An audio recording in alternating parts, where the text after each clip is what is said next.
नमस्कार दोस्तों, स्वागत है आपका आपके चैनल घोस्ट संडे पे, जहाँ पे हम आपको सुनाते हैं कुछ ऐसी कहानियाँ, कुछ सुनी कुछ अनसुनी कहानियाँ। उम्मीद करता हूँ आपको कहानियाँ अच्छी लग रही होगी। लाइक तो आप कर ही रहे होंगे, कमेंट भी करके बता ही देंगे। तो आज जो कहानी हम आपको सुनाने जा रहे हैं ना, बहुत इंटरेस्टिंग कहानी है और आप लोगों के लिए इतना मैटर करता है ये कहानी। तो आपकी ज़िंदगी में कभी ना कभी कहीं ना कहीं ऐसी ये कहानी होगी जहां आपको लगता है कि ऐसा हमारे साथ भी हुआ होगा।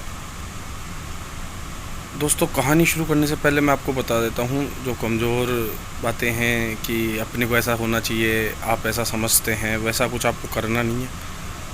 कहानी सुनिए और बस एक छोटा सा एक्सपीरियंस कीजिए और उसके बाद उसे भूल जाइए। कभी भी इन चीज़ों को रियल लाइफ में आपको कंपेयर नहीं करना है। तो बस एक ये छोटी सी रिक्वेस्ट है, एंजॉय कीजिए, कहानी सुनिए और उसे भूल जाइए।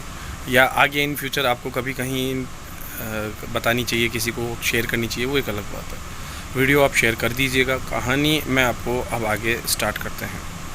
दोस्तों, काफ़ी टाइम पहले आप लोग जब सो रहे होते हैं बहुत गहरी नींदों में, तो क्या कभी आपको ऐसा लगा है कि जैसे आपके सामने कोई खड़ा हो और आपके सामने जब वो खड़ा है तो आपकी अचानक आँख खुल गई और आप उसे दूर जाने की कोशिश करते हैं पर आप दूर नहीं जा पाते हैं। ऐसा लगता हो जैसे आपके हाथ पैर जाम हो चुके हैं, आप हाथ पैर हिला नहीं पा रहे हो। अगर ऐसा कभी हुआ है तो मुझे कमेंट ज़रूर करना। तो आज की कहानी ऐसा ही, इसी बारे में। काफ़ी टाइम पुरानी बात है दोस्तों, काफ़ी टाइम, जो कि मैंने पढ़ी है, जो कि मैंने समझी है। एक बहुत ही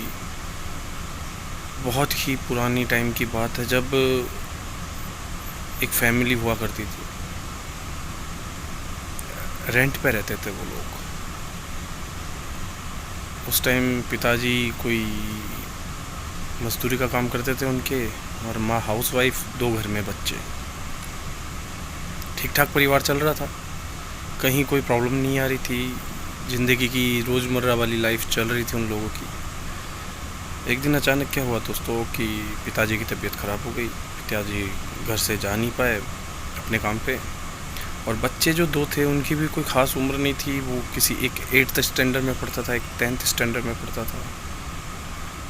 लगभग 15-17 साल के बीच में दोनों थे।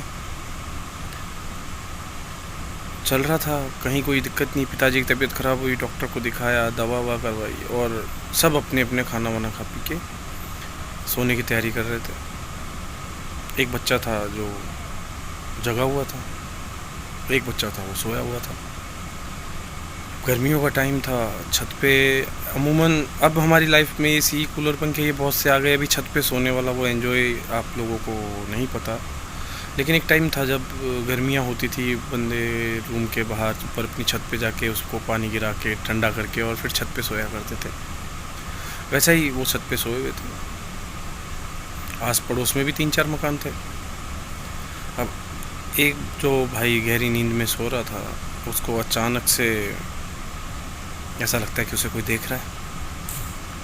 जब वो उसके सामने आ चुका तो अब वो उठने की कोशिश कर रहा था, तो उठ नहीं पाया।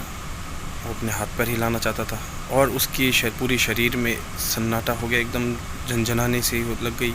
हाथ उठाना चाहे, हाथ नहीं उठा पाए। शरीर का किसी भी प्रकार का कोई हिस्सा नहीं उससे हिल नहीं रहा था।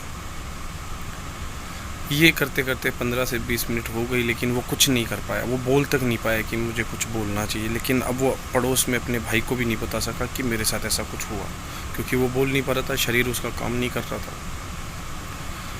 15-20 मिनट निकल गई। उसके बाद उसे धीरे धीरे अपने मन ही मन में करने लगा, तो क्या करेगा। अब ऐसे समय में कौन याद आता है? भगवान। उसने अपने भगवान को याद किया और उनकी पूजा करने लगा। रात को 3 से 3:30 बजे के बीच में मन ही मन उनको पुकारने लगा कि मेरी सहायता करो। धीरे धीरे उसके शरीर के सारे बंधन खुलते चले गए और वो बैठ गया। लेकिन अब सवाल उसके दिमाग में ये था कि मैं क्या सोया हुआ था, ये मेरे साथ सोने के साथ हुआ। या फिर ये सब सपना था। जब वो सुबह उठा उसने घर वालों को ये बात बताई। घर वालों ने कहा कि ये सपना था, क्योंकि वो सोया हुआ था और उसके दिमाग के एक हिस्से में ये था कि मैं जगा हुआ था। अपने इष्ट को जब उसने याद किया और उसने बताया कि मैंने ऐसे ऐसे सारी रात निकाली, तो भी घर वालों ने यही कहा कि वो एक सपना था और वो उसे बुरा सपना समझ के सो गया। ऐसी घटना उसके साथ एक बार नहीं, बहुत बार हुई। अक्सर टाइम वही होता था 3 साढ़े 3 बजे। फिर भी वह अपने इष्ट को याद करता और वो उन सब बंधनों से मुक्त हो जाता। अक्सर ऐसा होता रहा और ज़िंदगी चलती रही। अब वो कहता है कि मैं इन सब चीज़ों से दूर आ चुका हूँ, मुझे ऐसी कोई समस्या नहीं है।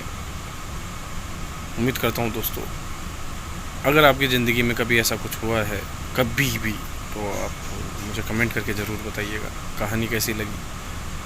और अगर कहानी आपको पसंद आ रही है तो आपको क्या करना है, चैनल को सब्सक्राइब करना है, बेल आइकन दबा देना है, ताकि आपको ऐसी इंटरेस्टिंग कहानी मिलती रहे। उम्मीद करता हूँ ये वीडियो आपको बहुत पसंद आएगा, तो लाइक बनता है ताकि मैं आपके लिए ऐसी कहानियाँ रोज़ लेके आऊँ। उम्मीद करता हूँ चैनल पे बहुत जल्दी अपने सब्सक्राइबर्स के अच्छे काउंट होंगे, ताकि मैं आपको लाइव व्यू भी दिखाऊंगा। और अगर आपको लाइव लोकेशंस देखनी है तो चैनल तो सब्सक्राइब करना पड़ेगा ना। फैमिली तो आप मेरी हो, तो अपनी इस फैमिली परिवार में मुझे जोड़ना पड़ेगा ना। तो कीजिए स्टार्ट और देखिए नई नई स्टोरी।